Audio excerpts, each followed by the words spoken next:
I'm Joe Templin. I'm the author of the Amazon Kindle #1 new release, Everyday Excellence and Human Swiss Army Knife. This is the Human Kaizen Podcast, a conversation with interesting individuals that embody excellence and can help you be better today. The Human Kaizen Podcast is sponsored by Gateway Financial Advisors.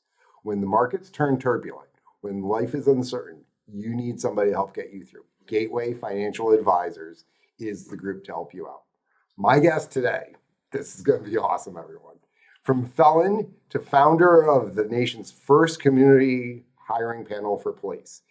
Way to describe him: game changer, resilient, passionate, leader, innovator, inspiring mentor. Will Rivas, the CEO of Common Unity and the executive director of C.O.C.O.A House, is my guest today.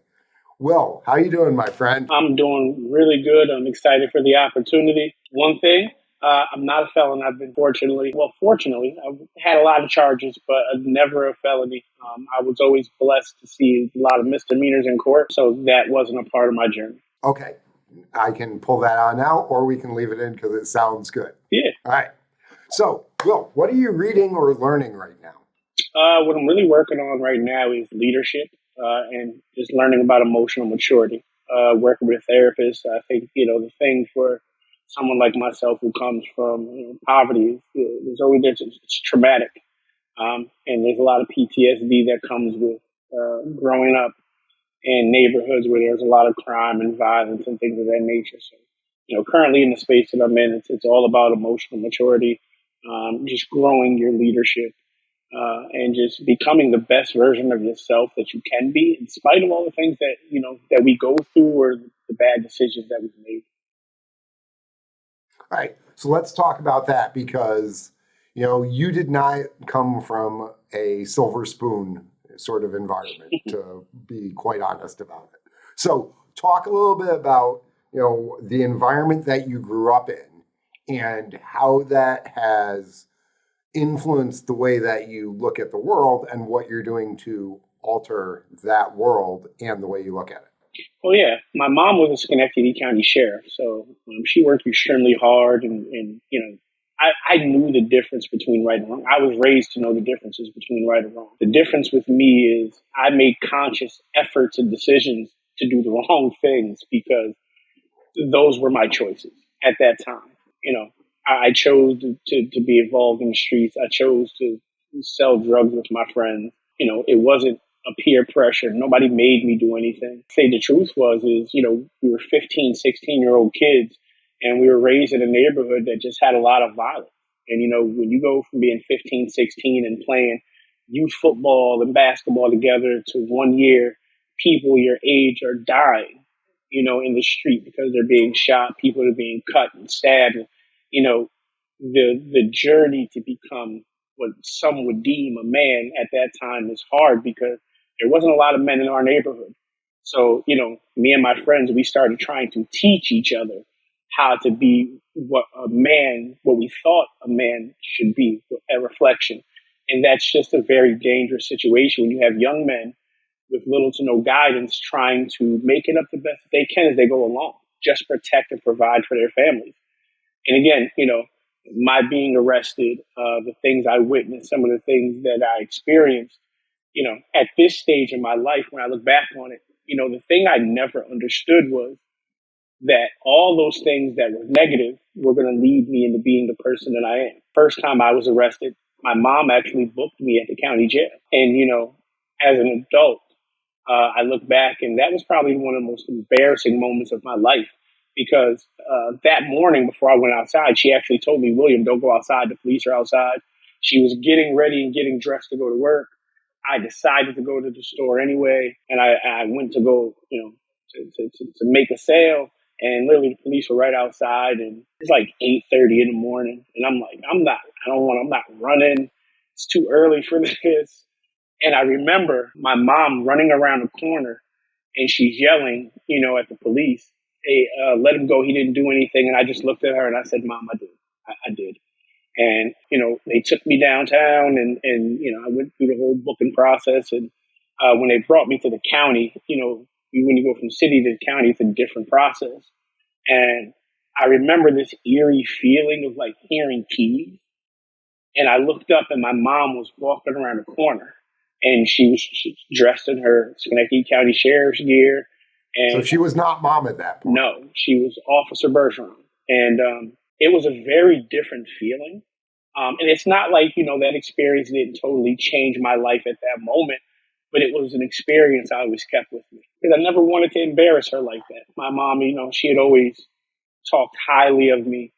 And, for the most part, I was involved in sports and church and, you know, to a lot of my friends now, they all give me the feedback that like I was the person that wasn't supposed to be involved in the streets. But again, I chose to, because, being around them, being around my friends was more important to me than anything at that time. So again, for me, it was all about the choices that I made. Mm-hmm. So what choices did you make after that first time? So, the thing with making bad decisions is, when you make the first one, it becomes really easy to have a pattern of bad choices. They become easier to make. And so I remember understanding, right? Like my friends will tell you, like, as a kid, I always had dreams and visions of doing different things, right? Just not being in the streets, and starting businesses and us having families and us traveling together as kids. These are always the dreams I had. Fixing our community. These are always things. And it's interesting, like how 25 years later, these are the things that I'm doing in life, right? So when I ask my friends who were incarcerated, who did go to prison, one of my best friends went to prison for 20 years.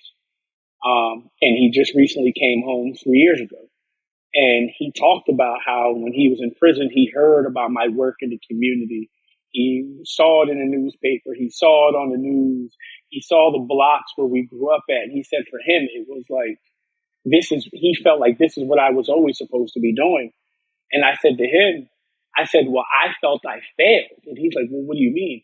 I said, I did everything I could to go to prison and I couldn't do anything but end up in county jail. And he says, are you serious? And I said, all my friends ended up in prison for drugs or for guns or for violence.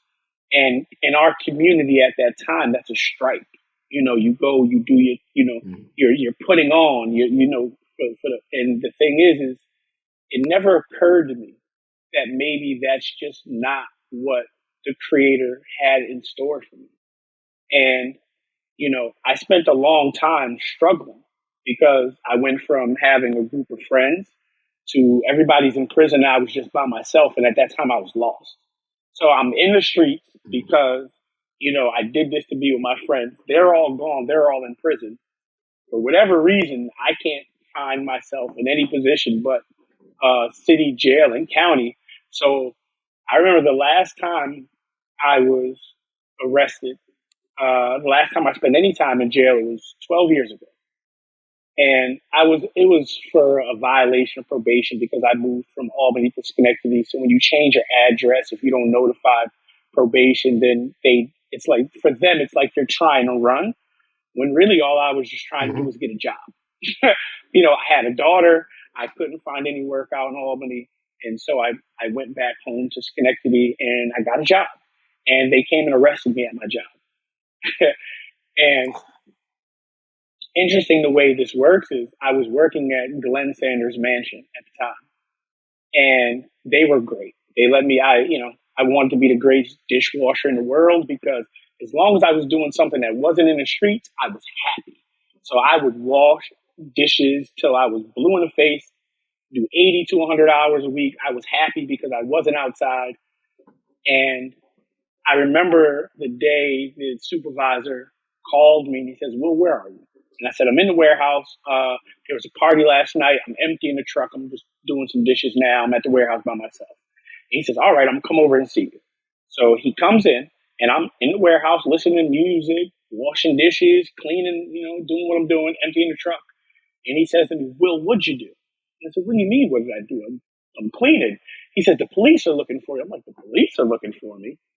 And my girlfriend, who is now my wife, she calls me at the same time. She says, William, there are 6 police cars out here looking for you. What'd you do? I said, I didn't do anything. Well, that was a response to basically when I was a kid, there was just a lot of violence in my community. So if you're involved in one violent incident, you can be tagged for being a part of like gang violence and something like that. And we had been involved in several just unsafe situations. So when she called, I said, I know exactly what it is. I said, it's probation. I said, I didn't notify them that I was moving. I told them I had a job in Schenectady. They had the address, so they knew that's why they came here. I said, but you know what? Tell them where I'm at. It's fine. I'm not running. I'm not going anywhere. It's fine. And so I'm talking to my supervisor, and I told him literally the same thing. I said, I didn't do anything wrong.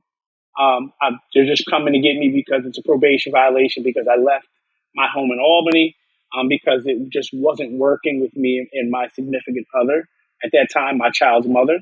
And so, just to create safety for everybody, I came to Schenectady and I got a different apartment. Sure enough, they came 6 cars deep to the warehouse, and I'm sitting outside smoking a cigarette. And I remember, and this is important. My probation officer, he gets out the car and says, "Will, get on the ground." And I looked at him and I said, "I'm not doing it. I didn't do anything. I'm not running. I'm not going to fight you. I'm going to go. But I'm not getting on the ground. I'm not doing that." And I had my backpack I used to carry with me everywhere. And he says, "Will, do you have anything in your bag?" I said, "Yeah, my work stuff. I'm good." And so this was the same day that I believe President Obama was coming to Hudson Valley. I believe he was out of college, and I believe, so Yep. Albany County Jail is in the airport. And so we were driving up there. I'm in the back of the car. We're going. And before they took me to the jail, they gave me a minute to sit outside and see the planes come in and allowed me to smoke a cigarette. And my probation officer asked me, he says, "Will, I don't understand. What are you doing?" I said, "You do." I said, "I told you. Me and my child's mother, the situation wasn't working. I had to have a place to stay. I moved back to Schenectady. I got a job. I didn't do anything. All I did was change my address. I'm doing what I'm supposed to do Right, at this I'm doing what I'm point." supposed to do." And you guys made it this big deal. And the thing was, interesting enough, when they took me to court, it was the violation for address change and for smoking marijuana. This is what they violated me for.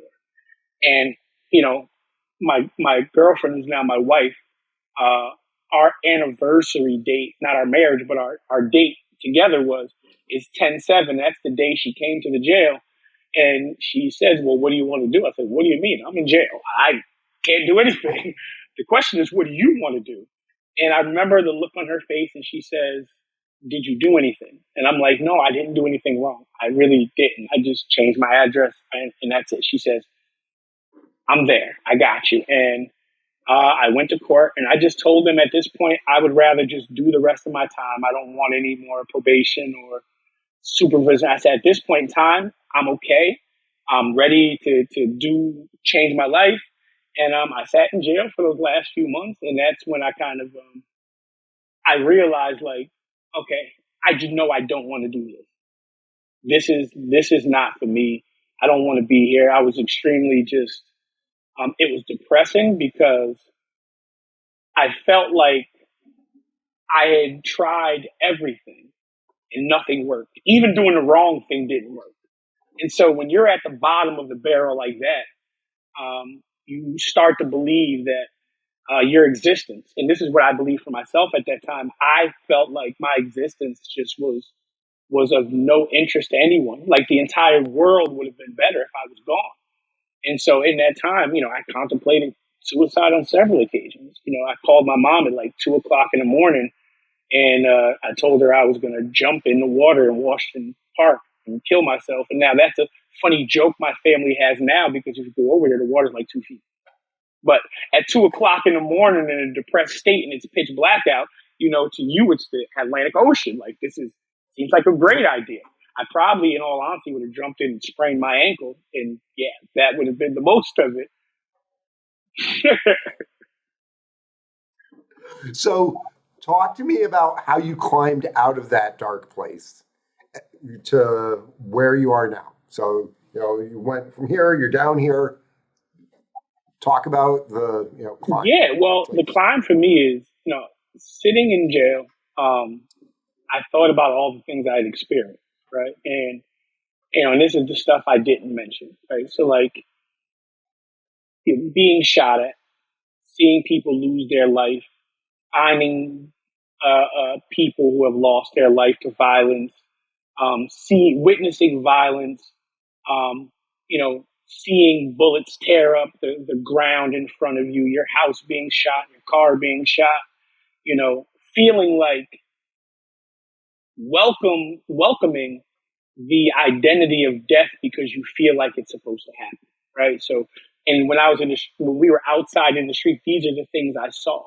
That's why, like, as I'm weaving this story, the key to this is when I finish it, a lot of the work that I do is going to make sense because it's all pieces of my life, right? So my old Mm-hmm. house on Stanley Street, um, right now it's currently in rehab for C.O.C.O.A. And it's going to be a teen empowerment center at the beginning of next year. But right now, if you go by, you can see in my bedroom window and the window of my mom, there's bullet holes in the window from when I was a kid there. And, you know, everybody always asks me, like, how do you make it through something like that? And I tell everybody, like, I compartmentalized my innocence, my youth, and I locked it away in that room. And whenever I came outside, I wasn't an innocent kid. I was whoever I had to be to survive in that space. And it wasn't because, it's like you're tough or, it wasn't it. It was finding ways to breathe, finding ways to make it home, finding ways to live. And sitting in jail the last time, 12 years ago, I replayed every scenario that I watched, every life I saw lost, every RIP t-shirt, every candle. I remembered everything. I remembered all the faces. I remembered everybody who was kids growing up with me and went to prison for murder or went to prison for drugs who were shot. I thought about all these things and I said to myself, if I was able to make it through all this, maybe, just maybe, I'm supposed to be doing something different. And it was the first time in my life that I felt like I needed to hold myself accountable. Because outside of that, I had spent the majority of my life making excuses for all my wrong decisions.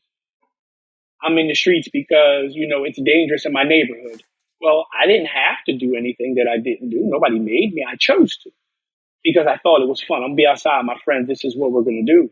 So that last time through jail was interesting because I spent my first 32 days in segregation in 23 and ones, right? Because the last time I'd been to Albany County Jail prior to that, I was suicidal. I'd popped a lot of pills. And so in that, they had the psychiatrist and they stuck me. I was on the psych ward. And I remembered that coming out of the drugs running out of my system because I popped a lot of pills. I remember the day they ran out of my system, and I sat up and I'm in this room by myself, and through the glass I could see an officer, and he was just sitting in a chair outside my cell, and he was reading a newspaper, and I was reading the front of the newspaper, and I said to him when I finished the page, I said, "Can you do me a favor?" I said, "Can you turn that paper around?" And the response the corrections officer gave me was, "You can read." And I remember that feeling to myself, like, wait a second. And I'm looking around and I'm saying to myself, how far have I come that this is the situation I'm in? And I remember saying to him, like, I need to see somebody. And they brought me down to the site at Albany County, and I spoke with her. And interesting enough, the intake officer says to me, he says, "Mr. Rivas, what's going on?" And I told him, he says, "When we found you, you had a plastic bag full of pills and they were just all random." And I told him, I said, I had been going to family and friends' house and I was just emptying their medicine cabinets, dumping pills in a bag, and I was just eating them like they were Skittles. He said, "When you came in here, you had barely no heartbeat. What are you doing?" I said, "I'm trying to kill myself. Like, that's what I'm trying to do." And I remember them talking to me, and we sat there for about 45 minutes. And the nurse finally said to me, "Are you okay?" I said, "I'm okay." So she sent me to, so literally 2 years later, when I go back to Albany County, that is still on my record. And so when I come in for the probation violation, they stick me back in this because it's a safety hazard. Right, to make sure you're okay. Right. So I spend the 32 days in 23-1s basically by myself. And I remember there was this old gentleman on the floor, and he would come to my cell every day, say, "You all right? Do you need anything?" And I wouldn't talk to anybody. I would just stay to myself. I would work out. I'd read. I'd eat. I'd go to sleep. And that was my routine for the whole first month that I was in. And and I found focus in that. And I remember the day before they let me into general population, he came to me and he had this thing about playing chess. And he's like, "You want to play?" And I'm like, "Nah, I'm good. I don't want to be bothered." And so the next morning, my gate opens up and I'm let out with everybody else. And I'm looking around, and as soon as I look over here, he comes and he says, "Come here, I want to show you something." And so he sits me down at the table in the dorm, A dorm, B dorm, C dorm. It's 25 cells upstairs, 25 cells downstairs. The tables are all kind of in the middle where everybody eats and watches TV at.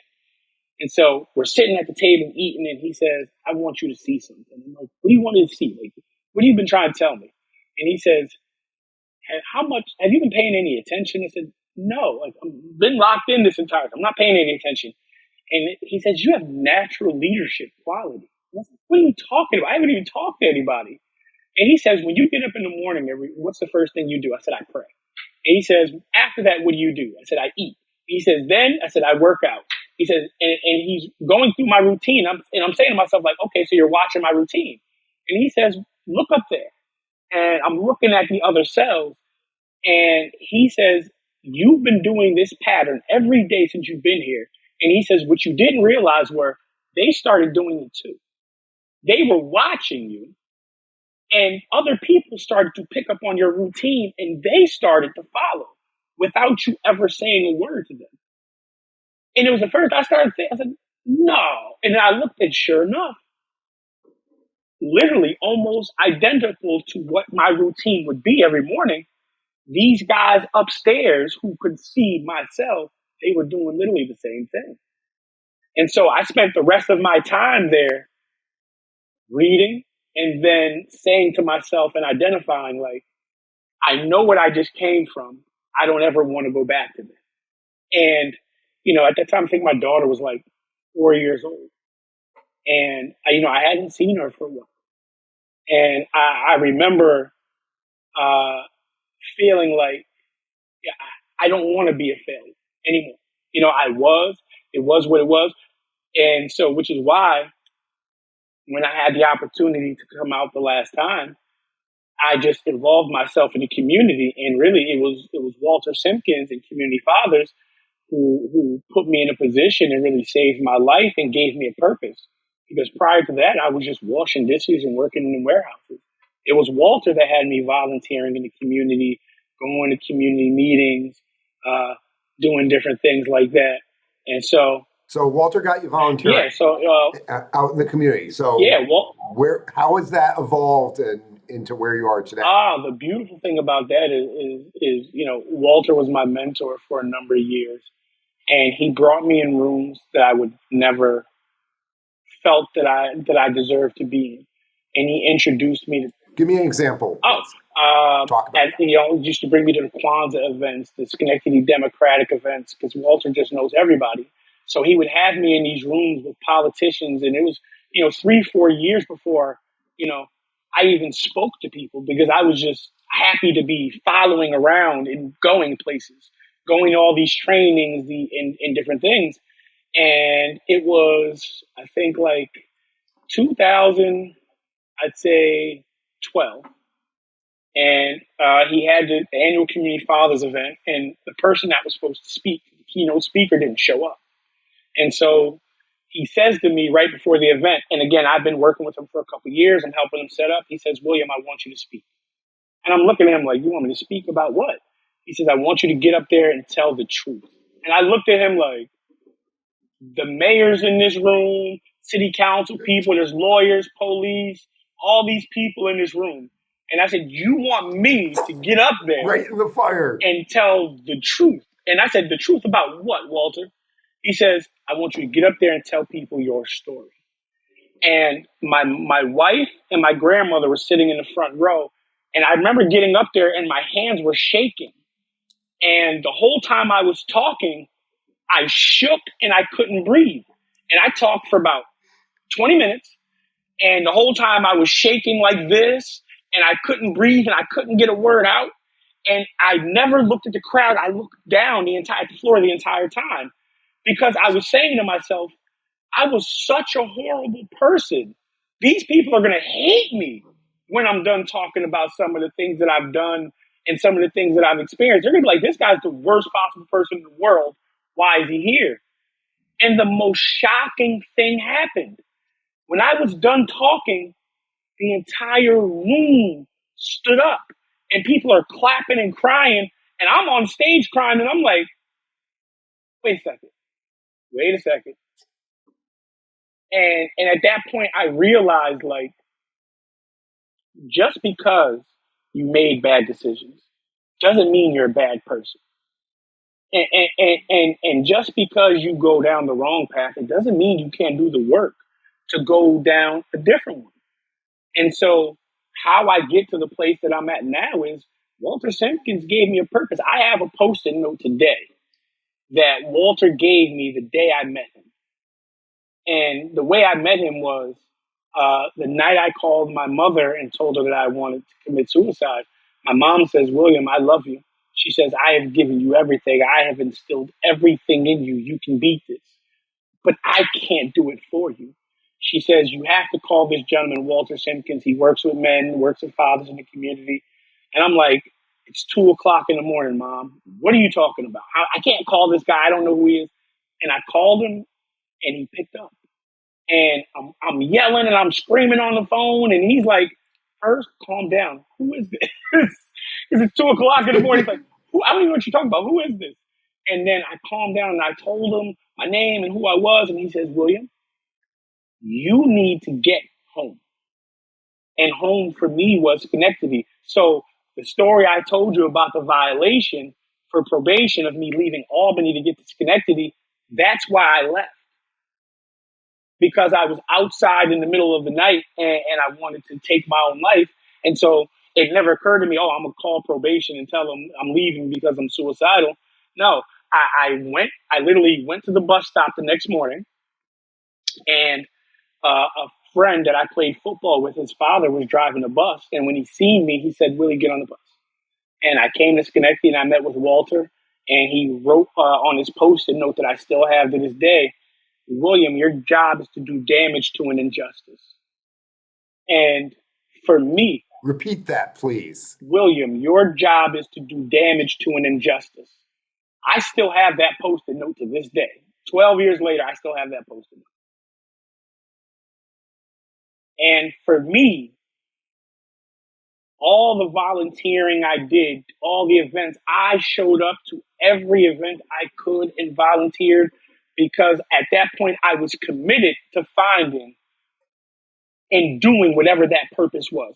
My job is to do damage to an injustice. I have to find out what that is and how I have to fulfill that. And that led me to not being involved in anything in the streets anymore. I totally separated myself. And the beautiful thing about that was it started from a volunteer to then I got a job working at the Altamont program where I'm the director. I've been here 12 years. I've been here 12 years. I got hired here 6 months after I got out of jail. Thanks to Hashim, who was working with Walter at the Community Fathers Organization at that time. And so this path was all started with that sticky note and Walter saying, and basically giving me the purpose. Everything I learned about being a professional, I learned from the trainings, the meetings, the people he put me in front of, the events. And it was after that first time, him giving me the opportunity to speak, I then became more comfortable telling my story because there was nothing to hide anymore. I had put out the worst version of myself and people accepted me And I think in that moment, I realized that most people genuinely want to see you do well. A lot of times it's just us that hold on to our secrets and our pain and our trauma so much. And we think people are judging us, and really they're not. And so in that space, I started to find power in my story, because truth is, I should have been dead. Truth is, I should have went to prison. Truth is, there's a lot of negative things that could have happened to me, but for whatever reason, they didn't. So at that time, I started to take my life a little bit more serious at a time, a little bit, you know? And so I never went back to the streets again. Never. It's not even an option, because at this point, everything in my path that I do is all about doing damage to that injustice. So when you see the work that I'm doing now, and you see that I run a parole program, a homeless shelter, I have C.O.C.O.A House, which is an after-school mentoring program. I started the nation's first police community new hire panel, Save Our Streets, all the other things that I'm doing. What people fail to realize is this is all pieces of my life.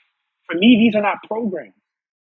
This is me repairing the youth that was damaged, that I hid in the house for 20 something years.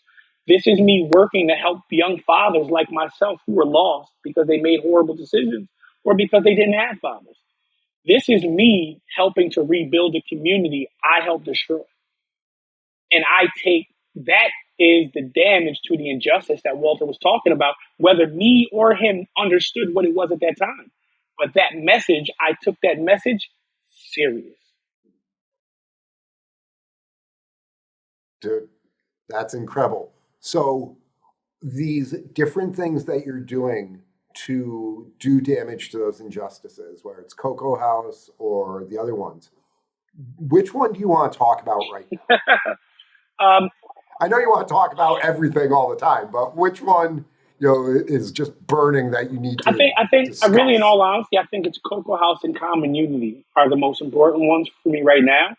And the reason being is C.O.C.O.A House started over 25 years ago, and it's right next. What does C.O.C.O.A stand for? Children of Our Community Open to Achievement.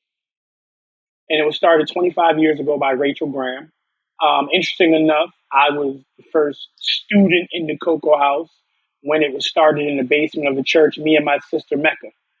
And it's right next door to my old home on Stanley Street that I was arrested at, that I grew up in. So 5 years ago when I ran for the school board, I went there the night that the numbers started to come in, and I sat on that porch. And the reason I sat on that porch was because that porch was basically my view of the world for a very long time. Everything that I saw on that block, the violence, the loss of life, it formulated my view of the world, my decision making, my strength, my resilience personally, how I found ways to remain safe and diligent. And I just went and I sat on that porch and I cried, because 20 years later, I was in a space where I never thought I would ever be, because I didn't think at that time I had any value in life. So to be sitting there 20 years later on that same porch where all these negative things happened, and to see that I'm running for school board and people wanted me to win. Interesting enough, when I ran for school board, I launched my campaign with 2 weeks to go and $1,000 out of my pocket. Had I really probably, I could have won. And the thing about it that's beautiful is, like, I also understand, like, that wasn't my journey at that time. I'm in no shape, form, or fashion a politician. And that's got nothing to do with anybody else. Just for me, that's just not my journey. And sitting on that porch was the first time I said to myself, I want to buy this house and I want to give it back to the community. And so, like a week later, me and Assemblyman Angelo Santa Barbara, we were shooting a video for a marathon for Save Our Streets. And we're on the porch, and I'm sitting there in a suit and tie, and Assemblyman Santa Barbara, and there's a news crew there. And the kids from the C.O.C.O.A House next door, they're all looking, trying to figure out what's going on. And they called the board president. He came over, and I'm sitting on the porch, and I'm just, the guy was taking pictures and shooting video. And the president of the board comes over, and he starts talking to Assemblyman Santa Barbara, and he's like, what are you guys doing here? And Assemblyman Santa Barbara looked at him and says, ask that gentleman right there. And he comes over to me and he says, "What's going on? Who are you? What are you doing here? You're not supposed to be here." And I said, "Sir, I'm the reason you can't sell this house. You can't do nothing with it." He's like, "What do you mean?" I said, "You guys are looking to sell the house, right?" At that time, Cocoa House was 2 days away from closing the program and selling both houses. Yeah, a lot of people didn't know this. This was real. They were behind in taxes.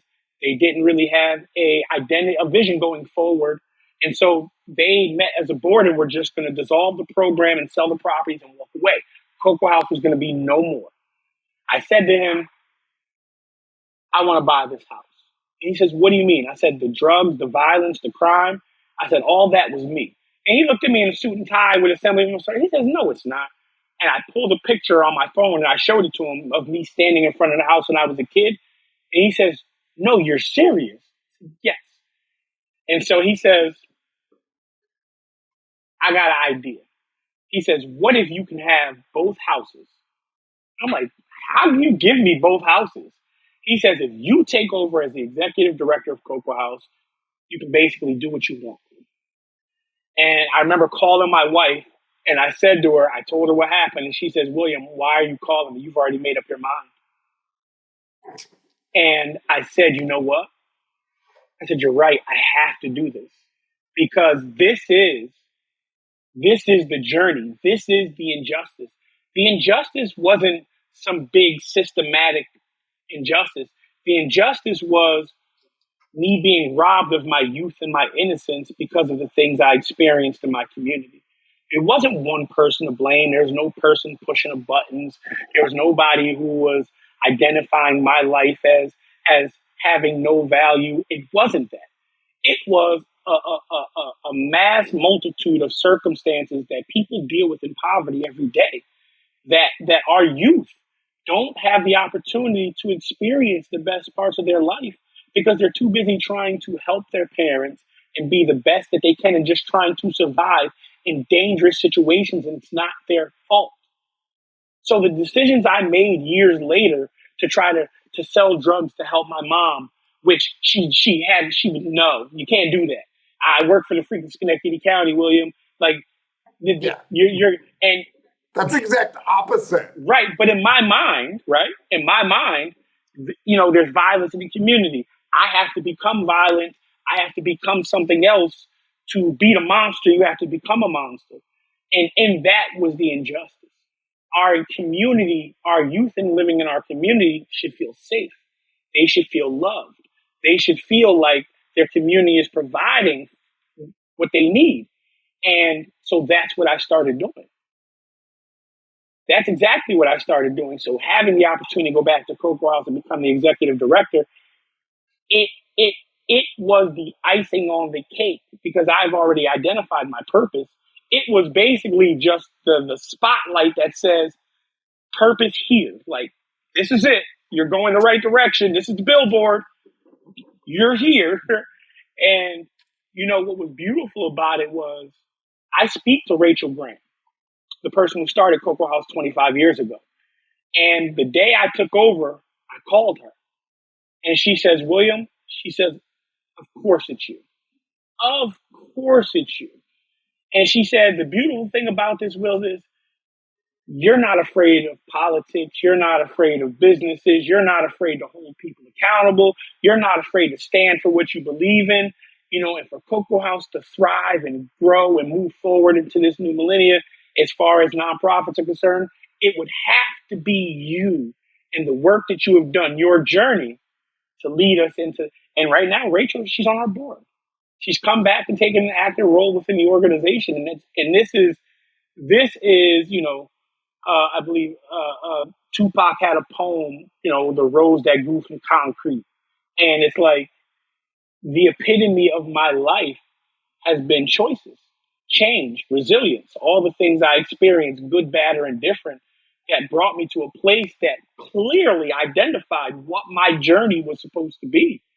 And so in that, I have no conflict in doing what I have to do every day to make sure that our youth are protected, they are provided for, they receive access to as many resources as possible, because at the end of the day, it's not my job to decide for them who they should be. but it is my job to provide them with access to everything and everyone. So I can have youth in my program say, I want to be an astronaut again. Because that's what stopped happening in our community was, as a kid, these are the people in your neighborhood, and you learn about all these different people and who you can be possibly. And then somewhere along the line, that changed to where all you can do is play basketball or sell drugs. And for me, for our youth, that's not acceptable. They should have every opportunity and every resource imaginable to be who they want to be. It's our job as the community and as community leaders to provide the resource to make sure that they have that. And that's where I started to really take a look at, okay, I understand that my enemy is not a person. My enemy is systemic thinking. I've always had this issue where in school, they tried to document me with a lot of disorders when I was younger because I asked too many questions. They said I had like a opposition defiance order because I didn't really respect hierarchy or authority. And the thing is as a kid, you don't have the verbiage to define what it is that you're dealing with. As an adult, I understand it wasn't that I had an issue with hierarchy or authority. I had an issue with people who abuse their power. And so I was a person, even as a kid, I could clearly identify you're abusing your power. As a kid, you can't really say that because people think you're being unjust or you're just being defiant. You're being disobedient. But I could always identify that, and I'm like, no, I'm not doing that. You can call my mom. I have a problem with that. And so all those things, and Walter was the one who said this to me, all those things that people use to keep you down are all the things that are going to help you rise up once you identify how to utilize them. And see, that's the thing I didn't realize. All those things made me different, but it also made me great for leadership capacity because I don't have a problem talking to CEOs or millionaires or billionaires or wherever you're from. I see people. I see the opportunity for everybody to work together, which is why over the summer we created the Common Unity series. But I'll get into that in a second. Yeah, talk to us about Common Unity because I wanted to bring that up. But before you do that, what's up with your finger? Oh, actually, Common Unity is what's up with my finger. So during the Common Unity series over the summer, I attempted to catch a pop fly baseball with no glove. And needless to say, okay, Willie Mays, it didn't go well. So Common Unity is? Yeah, so a couple years ago, I started playing with linguistics, right? So I've always had this thing where I loved words as a kid. I loved crossword puzzles. I always loved word searches as a kid. I always loved words, identifying the root word, where they come from, what they are. And I started to realize that in society, like there's every few years, like clockwork, there's a lot of buzzwords, right? And so coming up into this, I always found interesting, the title community leadership, right? And at first, here's the thing is, so when you come from the community and you have no purpose and people know your name and these people are all powerful, it makes you feel good. It makes you feel special. But what happens is then you take a picture and you get an award. And in that, you now receive the title of community leader. And it sounds great. It sounds like the most awesome thing that somebody from the community coming from jail. And then for me, because I'm a person who always starts to ask questions, well, wait a second, start to notice something about this community leader thing here. What's the next move here? So I started to realize that in society, a lot of times when they use the term community, they're talking about communities of poverty. When they're talking about wealth, they mention neighborhoods. When they talk about poverty, it's community. When they're talking about people living and coming from poverty, community leaders. So you're not necessarily a politician or a business owner or an executive, C-suite executive, but you're a community leader. That's a good title. You should accept it and be okay. And so in looking at the word community, I started to kind of look at, okay, common unity, right? It should be common across the board way people are treated.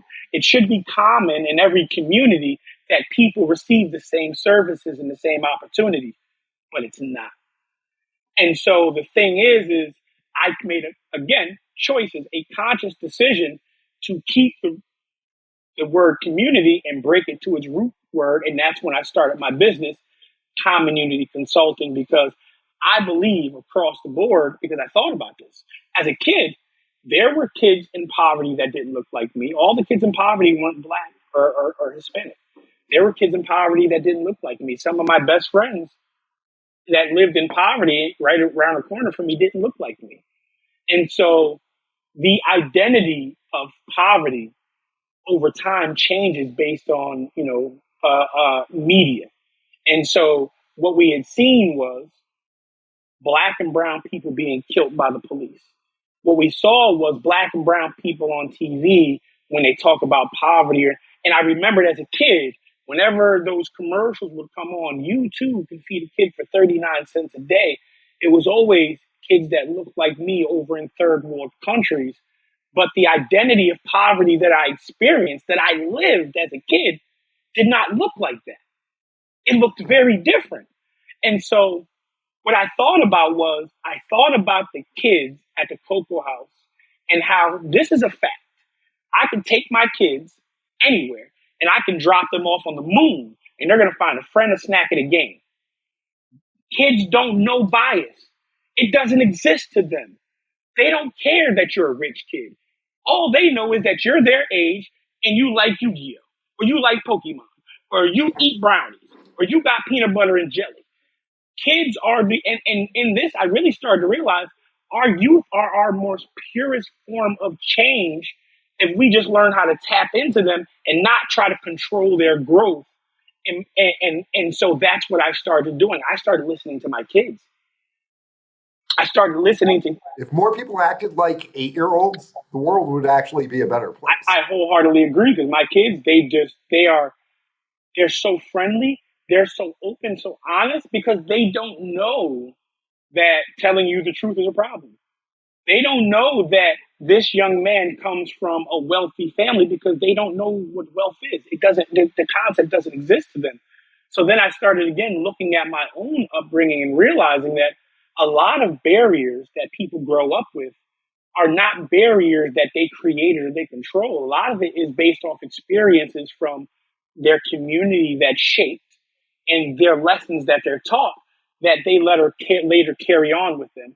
And I realized once again, I had a choice. And I didn't have to live in those experiences anymore. So I chose to work with the police and have them volunteer in the community. I chose to work with the fire department and have them volunteer in the community. I chose to create opportunities for individuals that were coming from prison who were involved in gangs and drugs, to sit them down with police officers to have conversations, because I understood I had to do damage to an injustice. So whatever I had to do that, I was willing to do, even in spite of me being attacked by people who look like me. I was willing to accept it because my community, my youth deserved different. Was it that T'Challa says in Black Panther, we need to stop building walls and build more bridges? A lot of things, sitting down, having the cup of coffee with somebody with a different mindset, different experience, that's one of the ways for growth and development. And that's one of the ideas behind this podcast, is to bring on people who have different experiences, but a similar vision of improvement, whether it's on the community level or the individual level, to make things better. So you didn't really talk, you told us a little bit about the community, but, go more in depth on it, because it's like, all right, you're talking to cops and you broke your finger. Yeah. Where's the connection to it? So with Common Unity, the way this really starts is 6 years ago when we were doing the Save Our Streets Random Santa drop-offs. We had a great relationship with Police Chief Kilcullen, who was just an amazing community partner. He was involved in so much in the community police basketball leagues and stuff like that. So when Chief Clifford took over, we sat down, we had a conversation, and he wanted to be involved in the community. And I said to him, I think a great idea would be for you guys to come along on these random Santa drop-offs and go and physically deliver gifts to these kids at their homes, meet their families, go into their houses, this is what they did. The chief was going into people's houses, putting up Christmas trees and Christmas lights and putting gifts under the tree. And, the first time we did it. So he's seeing and experiencing what he normally doesn't, being, up there being chief. Right. And what's beautiful about it is the first door we went to, the young man answered it and he yelled upstairs to his mom, somebody's going to jail. And we're all standing at the door, hands full of Christmas gifts and stuff.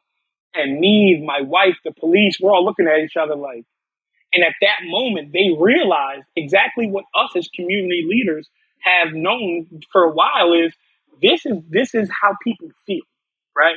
And so the thing is, if we want to create change, we have to stop arguing each other's feelings, and we have to just accept that this is how certain people from the community feel, right? Doesn't mean that it's right. It doesn't mean that it's wrong. It means just if I say I care about you and I want to change and have a better relationship, I have to be willing to listen to your truth and experience without bias. And so the mom comes downstairs and she's got tears coming from her eyes because she knows what we're here for. And she says to her son, she says, no, nobody's going to jail. They're here to help us. And we all went upstairs and there's a picture of the police chief, the police officers, my wife, the mother, everybody in the living room crying because the chief and Assemblyman Santa Barbara are putting up lights and Christmas tree and ornaments in this woman's house. And she's holding her son. And this is what change looks like when you remove ego, when you don't make it about you just for a little while and you make it about providing something special for someone else, even if for the moment, this is what it feels like. And we all walked away from that experience feeling like this should not just be a one-time thing. We should be giving the community this feeling on a regular basis. And so we did 5 random Santa drop-offs after that, in which now we've gone from just putting Christmas gift in cars to we have 2 Christmas buses we load up every year, decorate, and we drive throughout the city of Schenectady, Albany, and Troy, and we stop at random and just start giving gifts to people. You don't have to sign up. You don't have to live in poverty. You don't have to anything. We just drive throughout the city. We go to, we're very intentional about going to the most needed areas, and whoever comes outside, we knock on doors, we wake people up, and we just give gifts. Here, give gifts. And we love it. The officers bring their families, their kids out. Troopers come out. We've had everybody come take part in this because it's such a genuine form of giving. Again, William, do damage to an injustice, restore community pride. The thing about me that's big is I'm all about solutions and creativity. So I don't want to do what everybody else is doing. I don't. I want to do something totally outside the box and totally different because that's just the way my mind works. So after the George Floyd incident, the police really took a beating because, again, there has to be accountability in the community, accountability with the police, accountability for politicians. And in that, we all started to really look at ourselves and say, hey, we need to do something different. If we really care like we say we do, we need to do something different. We're lucky we have a police chief who was open to what the community requested. He kneeled with the community during the protest. He marched with the community during the protest. And so when we were having these big community meetings and I just, out of frustration, I just shouted out, we need to have the police officers meet with the community before they become police officers. Like, it was literally, I put no thought into it. It wasn't the plan. It wasn't this great big idea I sat around and crafted. It was not. I was frustrated because we met for 8 weeks and we had the most powerful and influential people in the city of Schenectady on these calls, and nobody could agree on anything. And it was frustrating, and I felt like I was wasting my time, and I felt just upset because I'm like, the community is requesting something, and everybody's on these calls and we're making it about our feelings and all this other stuff. And it's like, if we can't agree to one thing, we shouldn't be here. And so I shouted that out, and the chief looked and he says, it's a great idea. And literally within a month, we had put together the panel. we had started talking to meet about it, and now the last 32 officers hired in the city of Schenectady have gone through this panel. And when I met with Soledad O'Brien, she said to me, she says, William, what does it feel like to know that you've made history? And I'm like, what are you talking about? She says, are you aware that this is the first of its kind across the nation? There's nothing like this. You created something that totally bypasses the union because you're meeting with the officers before they become officers. So there's no protection for them. This is totally based on, the real conversation, and I didn't realize that because there was no intent. It was just a matter of, this sounds like a great idea. I just want to do something. And so now we have this panel that's operating in the city of Schenectady that's supported by the police chief, that is supported by the mayor. And we're doing this work and seeing the officers in the community that have gone through this panel, the way they respond to the community is so high level because they know the expectation because we've already had the conversation with them. So when we had the opportunity this summer, we met with the police chief and he just wanted to do something for National Night Out. Again, I as always, I go into that creativity in that challenge box. No, let's not do one event for National Night Out. They do that all across. Let's do something different. Yeah, it's checking the box. Yeah. And my big thing is I'm big on cliche. So I dislike the social media where the only time you see police officers interacting with kids in the community is when they're playing basketball in the park. I have a problem with it because it's almost like it's staged. I said, so literally within 24 hours, we were on the phone and I said to the chief, nope. I said, no, let's do this. 5 parks, 5 events, 5 weeks, 5 totally different locations. We're not doing one day. We're going to do the rest of the summer. And he's like, what? And I said, yes, 5. And we just started and he says, Will, that makes so much sense. No, because again, coming from a worldwide pandemic, people have been trapped inside their houses for 2.5 years. So if regular people, right, normal people who don't live in poverty, if you can imagine the trauma for them, their experience, I know the trauma for the kids in my community because we ran program for 2 years, even though we were told not to, and I still ran program anyway because I could not leave my kids and my family out like that. And that is really a testament to my wife, my family, my friends, my brothers, because we were all out here in the community every day feeding people. We gave out 3,000 pizzas. We gave out iPads. We gave out backpacks. We were delivering meals, working with the county, and we never stopped. The pandemic actually offered us an opportunity to once again recreate who we were and how we wanted to be seen. And in that's what gave us the opportunity to meet with the chief and say, no, we're no longer doing one-off events. That's not enough for this community. That's not enough for the relationships we've been building. We need to have a bigger presence, and we need to do more in our community. And we don't want the police officers just showing up. You guys need to participate. And for 5 weeks, the police officers showed up and they participated in every event. And the beauty is, a lot of people disagreed with me doing that. A lot of people were not happy with me doing that. But what I always gauge my success off of is once I'm done with something, while an event is happening, I always walk away, a couple blocks away. And I stand back and I just watch everybody interacting without me. I remove myself.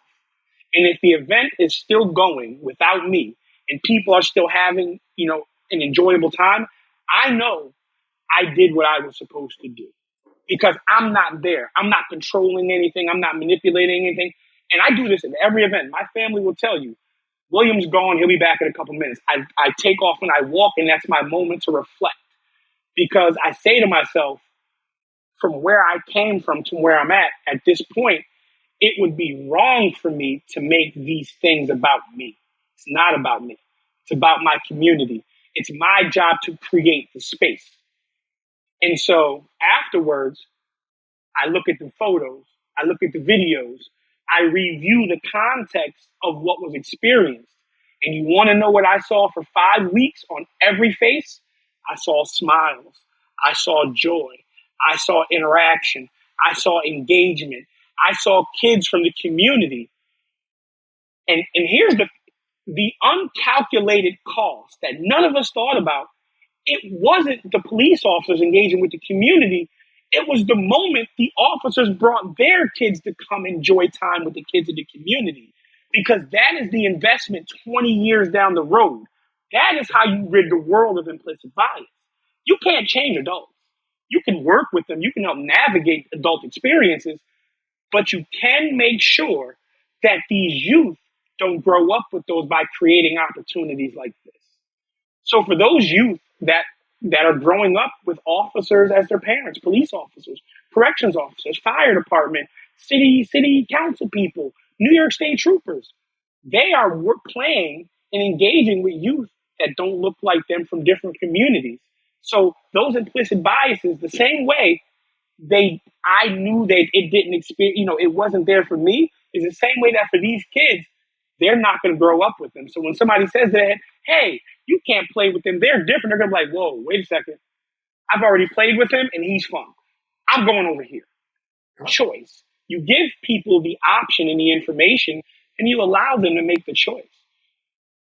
And that was really the greatest experience from these community events over the five weeks, was watching the joy, watching the interaction, seeing New York State troopers bring their families to every event, saying, and watching their kids play, and then looking at the police officers running around. Listen, I got to throw a dodgeball at a police officer. I'm sorry, where I come from, that's a win. That's a win. I got kids from the community. I got to cross up police officers and drop buckets on them. That's a win. 2 kids from our community who grew up in poverty met with the Union College football coach. And he spoke to both of them and said, when you graduate, you need to come see me, because he came to our football event. And so for those young kids who may have never thought they could even go to Union College, let alone speak to the football coach, they now have it in their minds like, I am going to do the work to graduate. I'm going to get good grades. I'm going to work on my craft. And then when I graduate, I'm going to go sit down with the coach at Union College, because now I have an opportunity. And that's what common unity is about. It's not about repairing police and community engagement. No, that's work that takes a lot longer than what we're doing in a summer. It's about creating the opportunity for change to develop itself. I couldn't have told you when we came up with the idea in July that the police officers were going to bring their kids. I didn't think that far ahead. What was on my spirit was create this event and allow it to develop naturally and organically. And that has been the greatest testament to my work over this time, is I don't try to control everything. I just want to be the one who creates the space, allow people to come together, even in our community police discussions. People disagree all the time. No, we want the community, we want the police to disagree, but we also want to make sure that people are listening to the disagreement and taking the information in. See, that's the thing. Can you disagree and accept what the other person is saying? I'm sorry, I get excited when I start talking about this stuff. You can go on for as long as you want, my brother. This is great. You're giving tremendous insight to the listeners. So, do you want to keep going down this path? You want to talk about something else? You want to, do you have other stuff that you got to do? I know your wife doesn't like me taking you away for hours and hours. Well, no. The great thing is now is, right now the C.O.C.O.A House Rehab, 867 Stanley Street. That project we've been working on for 4 years. We had the money raised. Huge thank you to our donors, the City of Schenectady, Amber Muller Fund, Community Land Bank, Metroplex, for supporting the vision with that. Because, taking a place that once stood as a hub for crime and violence in the city, and now watching it, and what's beautiful about this is my next door neighbor, when I was a kid, still lives there now. And I was over there the other day, and he says, Will, I don't think people realize what you've been through. He says, I remember you as a kid, and you used to play basketball every day. And he says, I remember the day you changed and you were something else. And he says, so to see you now back in the community doing what you're doing, he says, I got to tell you something. I'm like, yeah, what's up? He said, for the last 2 years, people have driven by here and they're taking pictures and videos, and they've had negative things to say because you made a promise of the work being done and nobody saw anything. And he says the beauty about it now is, he says there's people out here, the roof is fixed, the siding's going up, there's work being done every day. He says those same people, they don't drive by here anymore. He says now what you have is you have the families and the people from the community walking by with pride because they're seeing that a person from their community is really creating change. And now people are, instead of driving by fast, they're driving up the street slow. People are taking pictures outside, they're taking videos, the change, the voice, the feedback. And he says, you don't live here. He says, but this work that you're doing, it means everything to people. You have to continue to do it. And that meant everything to me because I think about the times when I wanted to give up. I reflect on those. So to see now that no, my life is a testament to change. It is a testament to resiliency.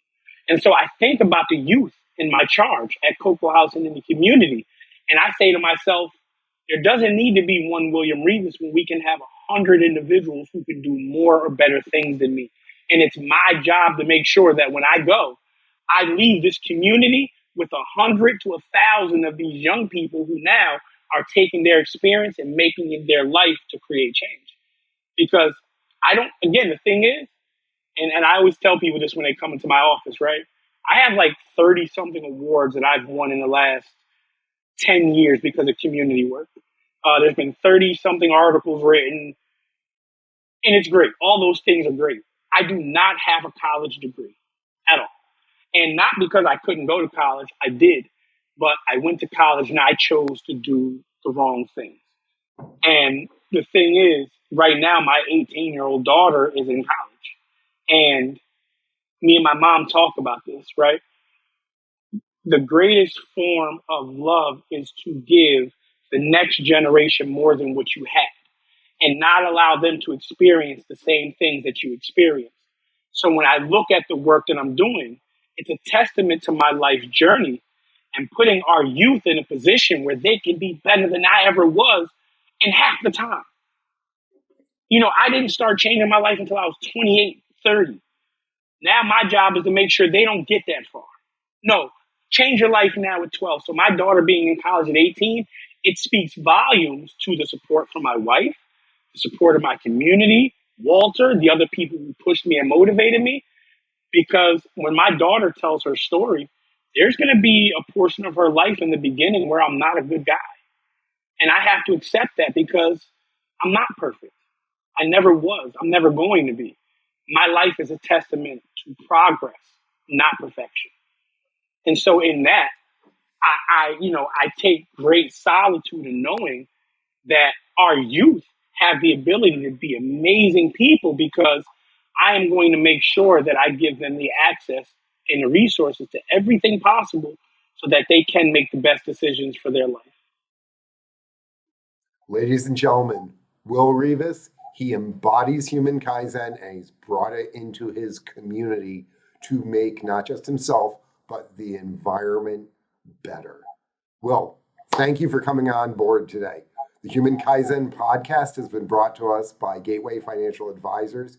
Gateway, helping you make better choices for your future. I'm Joe Templin. Be excellent and grow today.